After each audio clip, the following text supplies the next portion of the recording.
Welcome, legal scholars, practitioners, to another insightful episode of International Legal Scholars and Practitioners podcast. I'm thrilled to bring you a distinguished guest today, Professor Kazushi Yamamoto, an eminent authority in Fintech Law, hailing from the land of the rising sun, Japan.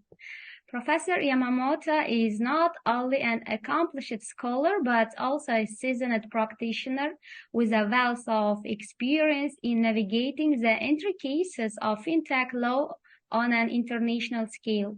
His expertise spans the dynamic intersection of technology and finance, making him a leading figure in the rapidly evolving landscape of financial technology. In today's episode, we delve deep into the complexities of fintech law, exploring its global implications and shedding light on Japan's unique perspectives and approaches.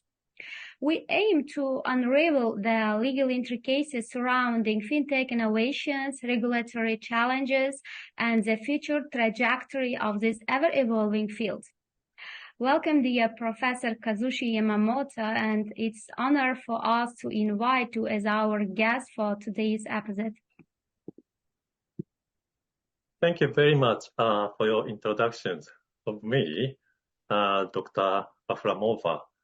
Thank you very much for your introductions, and thank you very much for your giving me this very precious and very prestigious opportunity for me, for us, to be presented to the global world or the evolution of the world. Thank you very much. Thank you also. Many thanks to you from the Tashkent State University of Law. Okay, Professor Yamamoto, with your permission, I will start asking you questions because from this year we are giving lectures on fintech. So I think it will be very interesting for our students and for our subscribers also. Okay, and how does Japan align its fintech legal framework with international conventions such as the Basel III Accord, and what specific measures are in place to ensure compliance with global banking standards? Thank you very much. Japan has implemented the Basel III regulatory framework, which aims to strengthen the reliance of the international banking system and prevent the recurrence of a financial crisis.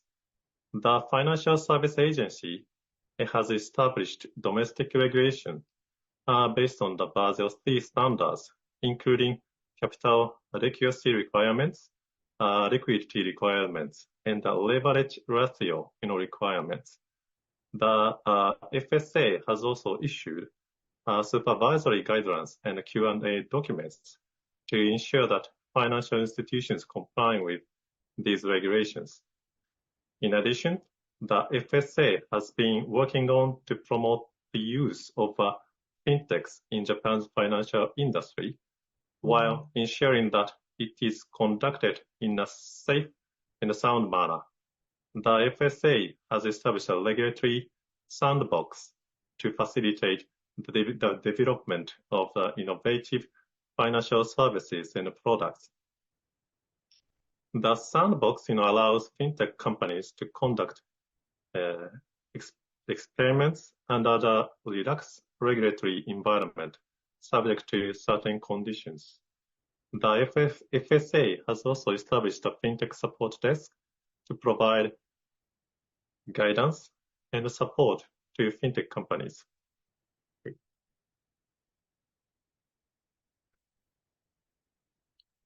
Okay, thank you. Okay. Yes, the next question, in the context of international financial regulations, how does Japan's legal framework address the challenges and opportunities presented by the increasing use of blockchain and distributed ledger technologies in fintech?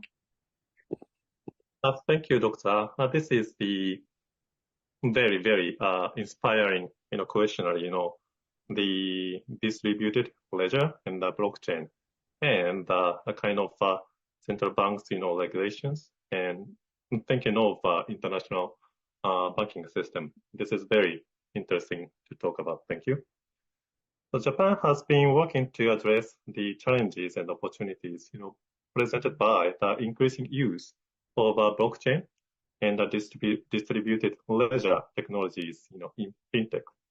The government submitted the bill to the Diet in 2016 to amend the Payment Service Act, PSA, and the Act on Prevention of Transfer of Criminal Proceeds, which defines cryptocurrency as well as the registration requirements for a virtual currency. Exchange service provider who engages in a sales, purchase, and exchange of VCs. The Financial Service Agency has also established a regulatory sandbox to facilitate the development of innovative financial services and products, including those that use blockchain and distributed ledger technologies. The sandbox allows fintech companies to conduct experiments under a relaxed regulatory environment subject to certain conditions. In addition, the FSA has been working to develop a regulatory framework for blockchain and distributed ledger technologies. The FSA has issued guidelines for the regulation of virtual currency and has established a regulation system for virtual currency exchange service providers. The FSA has also established a study group to examine the potential uses of blockchain technology in the financial industry and to consider the regulatory challenges associated with its use. Thank you. Thank you for your answer. Very interesting, the Japan's legal experience in fintech law. So considering the role of international organizations like the Financial Stability Board, how does Japan contribute to the development and implementations of regulatory standards for fintech on a global scale? Yes, this is also very interesting and a challenge question. Thank you very much, Doctor. Japan has been actively working on international organizations such as the Financial Stability Board, FSB, to develop and implement regulatory standards for fintech on a global scale. The FSB defines fintech as a technology enabled innovations in financial services that could result in new business models, applications, processes, or products with an associated material effect on financial markets and institutions and the provision of financial services. The FSB is monitoring fintech activities and assessing their implications for financial stability, drawing on the expertise of standard setters and surveys of national authorities' supervisory and regulatory approaches to fintech activity. The Financial Services Agency, FSA, of Japan has been actively participating in the FSB's work on fintech. The FSA has been contributing to the development of international regulatory standards for fintech, including those related to cybersecurity, data protection, and consumer protection.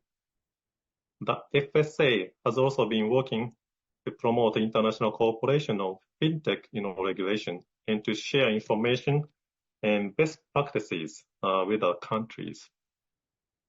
In addition, the FSA has been working to develop a regulatory framework for blockchain and distributed ledger technology, which are increasingly being used in fintech.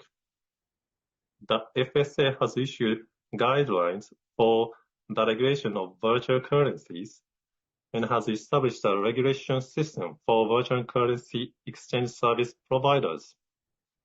The FSA has also established a study group to examine the potential use of blockchain technology, not just regulation, in the financial industry, and to consider the regulation challenges associated with its use.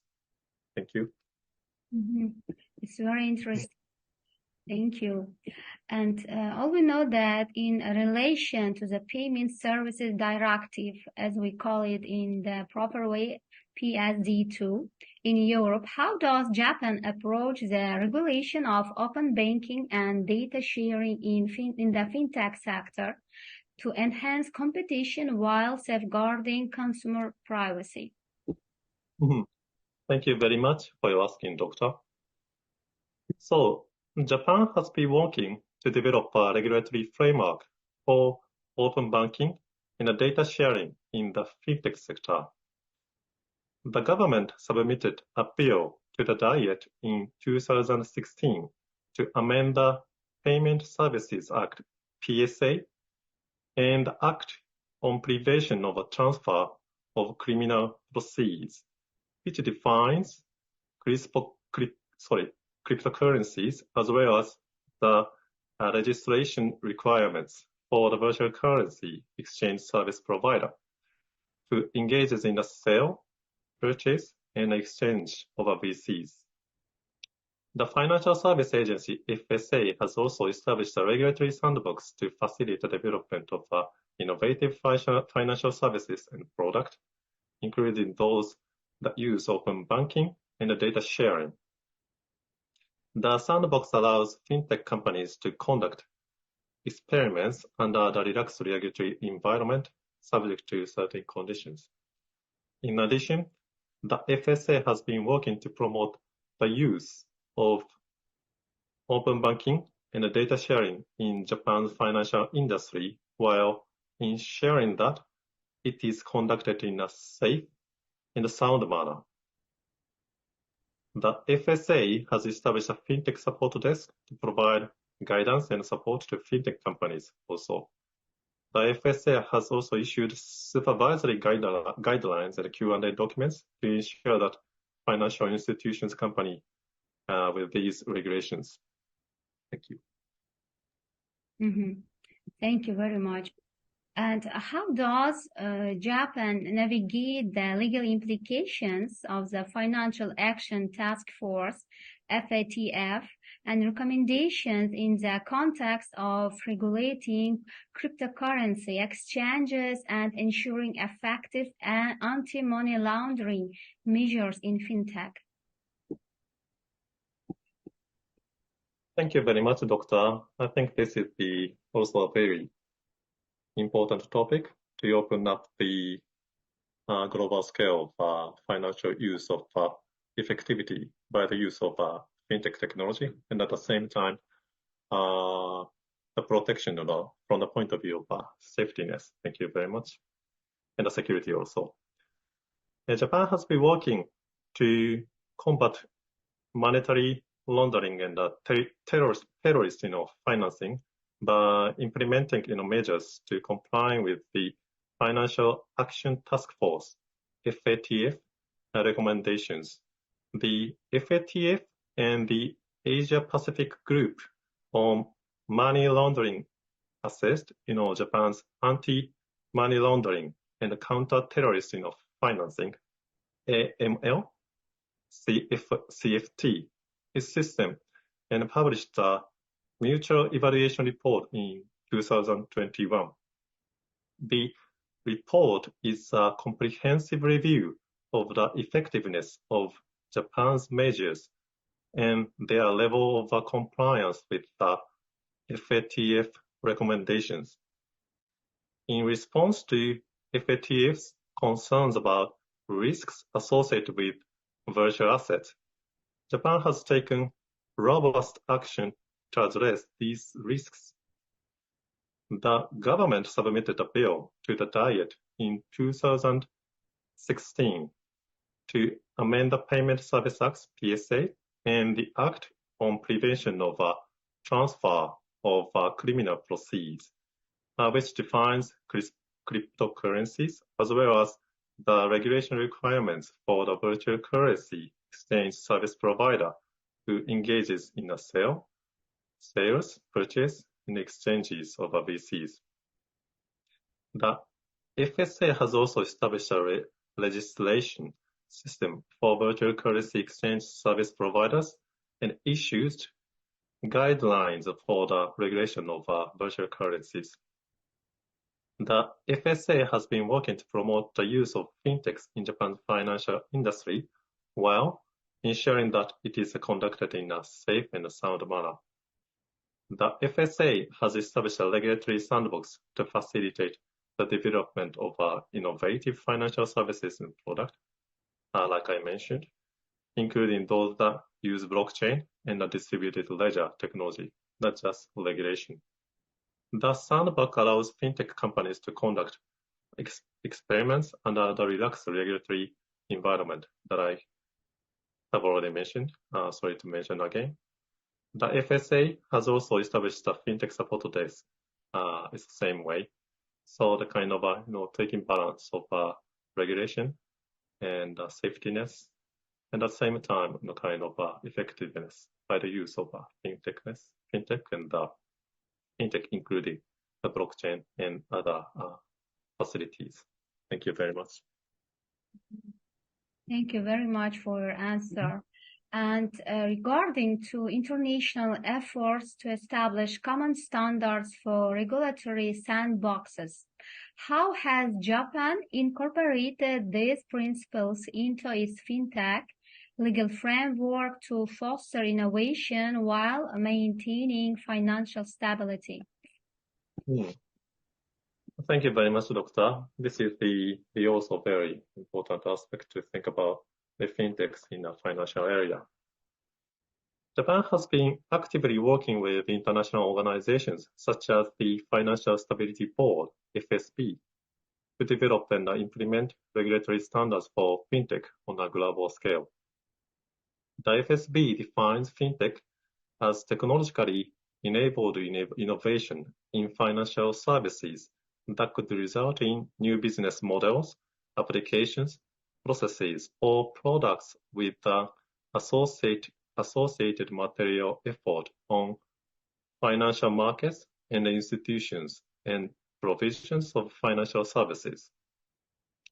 The FSB is monitoring fintech activities and assessing their implications for financial stability, drawing on the expertise of standard setters and surveys of national authorities' supervisory and regulatory approaches to fintech activities. The Financial Services Agency, FSA of Japan, has been actively participating in the FSB's work on fintech. The FSA has been contributing to the development of international regulatory standards for fintech, including those related to cybersecurity, data protection, and consumer protection. The FSA has been also working to promote international cooperation on fintech regulation and to share information and best practices with our countries. Okay, that's all. Thank you very much, Doctor. Thank you very much.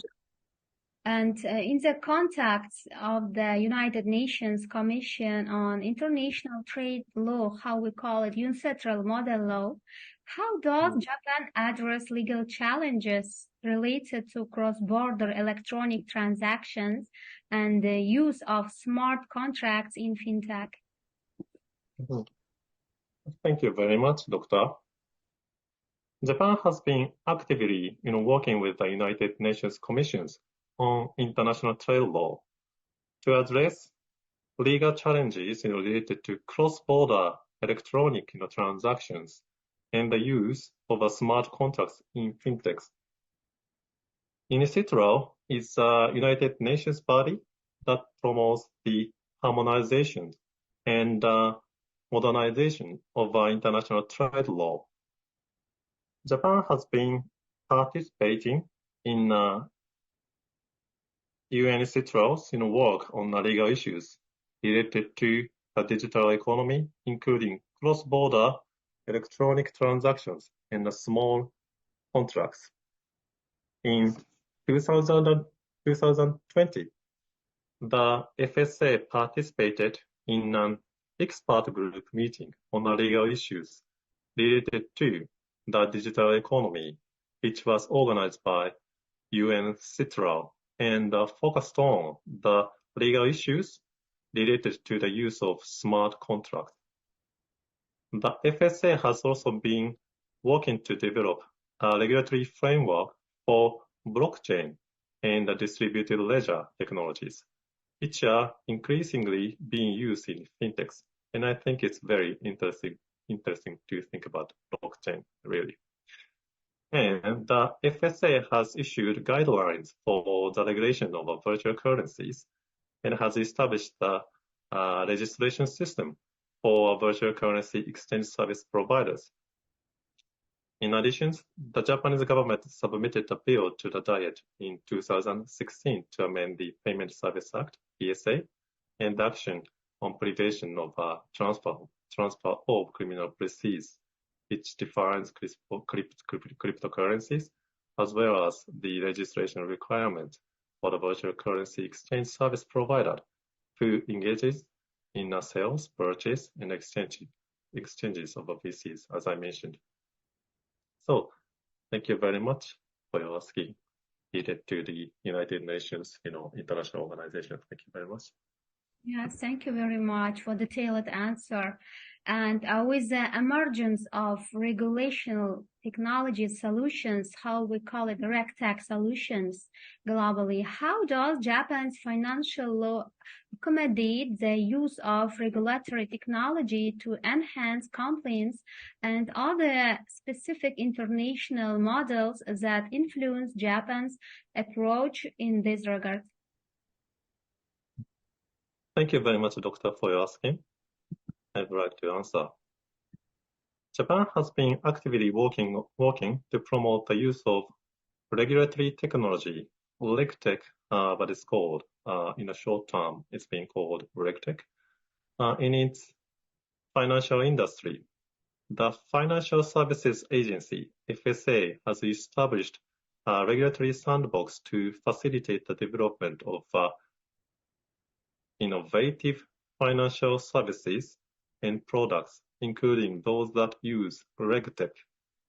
The sandbox allows fintech companies to conduct experiments under a relaxed regulatory environment subject to certain conditions. In addition, the FSA has been working to develop a regulatory framework for RegTech in Japan's financial industry. The FSA issued guidelines for the use of RegTech in anti-money laundering, AML, and counter-terrorist financing, CTF, measures. The guidelines provide a framework for financial institutions to use RegTech to enhance their AML and CTF measures while ensuring compliance with relevant laws and regulations. Japan has also been working with international organizations to develop common standards for RegTech. The International Organization of Securities Commissions, IOSCO, has established the Fintech network to promote information sharing and collaboration on Fintech-related issues, including RegTech. Japan is a member of IOSCO Fintech network and has been actively participating in its work on RegTech. So thank you very much, Doctor, for your asking. Thank you very much. To join to international organizations. And how does Japan collaborate with the International Organization of Securities Commissions and other international bodies to establish regulatory frameworks that addresses the unique challenges posed by robo-advisors and algorithmic trading in fintech? Thank you very much for your asking. This is also very much interesting and inspiring, questionnaire, related to the international organization. And when I think of ourselves, from the point of view of an investor, I think it's very interesting. Thank you very much.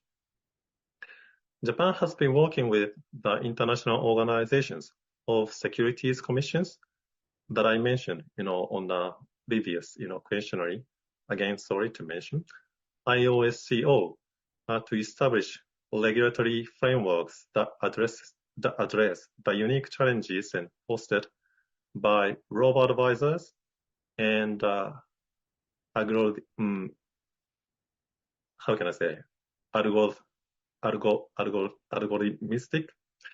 training in fintech. In September 2021, IOSCO published a report on the use of artificial intelligence, AI, and machine learning by market, intermediaries and asset managers, which identified risks and harms posed by the use of AI and ML, and proposed guidelines that member jurisdictions may consider adapting to address the conduct risk associated with the development, testing, and the development of AI and ML. In addition, IOSCO published a research report on financial technologies in 2017, which included a chapter on retail trading and investment trust platforms, including robo-advisors and social trading and investing platforms. Thank you very much. Thank you, Professor Yamamoto. And my last question to you, considering the significance of data protection laws such as the General Data Protection Regulation, GDPR in Europe, how does Japan ensure the alignment of its fintech legal framework with international standards to protect the rights of individuals in the digital financial ecosystem? Thank you very much. This point of view of data protection of individuals and the right of informational aspect of individuals, are both, in the practice area of business and the government also, has been, let's say, strictly, being promoted, in Japanese, jurisdiction. This is my general, let's say, the perceptions of when we practice, to protect the individuals, information in Japan. This is my general ideas of what is concerned in the area of data protections of individuals generally. Thank you. Considering the significance of data protection laws, such as the general data protection regulations, Japan has a legal framework in place to protect the privacy of individuals in the digital financial ecosystems. The Act on Protection of Personal Information, APPI, regulates privacy protection issues in Japan, and the Personal Information Protection Commission, PPC, acts as supervisory governmental organization on issues of privacy protection. The APPI was originally enacted in 2003, but was amended, and the amendment, came into force on 30th May 2017. On 5th June 2020, the Japanese Diet, approved a bill to further amend the APPI, amended APPI in this sense, which came into force on April 1st, 2022. The amended APPI includes provisions that align with international standards, such as the General Data Protection Regulation, GDPR, in Europe. Thank you very much. Thank you very much, Professor Yamamoto, for your time and agreeing to share your experience about financial technologies and law globally and from the experience of Japan. Thank you very much, Doctor. And I'm very much appreciated with this you're giving me the opportunity to let myself to contribute to everybody who are interested in this area of financial law from the point of view of technology, especially in Japanese jurisdiction. Thank you very much, Doctor. Thank you again. Thank you very much. And as we wrap this enriching conversation with Professor Kazushi Yamamoto, we extend our sincere gratitude for your time again, for your expertise and invaluable insights into the realm of fintech law. We hope this episode has provided you, our global audience of legal scholars and practitioners, with a deeper understanding of the legal dynamics shaping the fintech landscape. And stay tuned for more engaging discussions with legal practitioners from around the world. If you found this episode informative, don't forget to subscribe or share and leave your comment. Until next time, this is Dr. Mokhinur Bahramova and signing off from International Legal Scholars and Practitioners podcast. Thank you for joining us on this journey through the fascinating intersections of law and technology. Thank you, Doctor, and thank you, everybody, for your joining. Thank you for your time. Thank you very much again. Thank you.